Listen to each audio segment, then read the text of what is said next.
রাখতে চেয়েছিল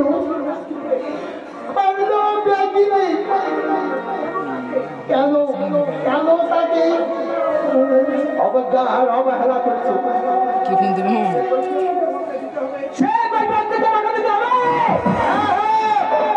দিতে হবে। আর তোমাদের পরশুরামের কাছে আমার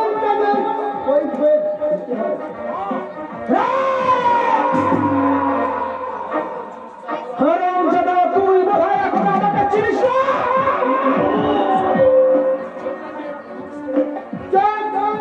রাঙায় না প্রধান সাহেব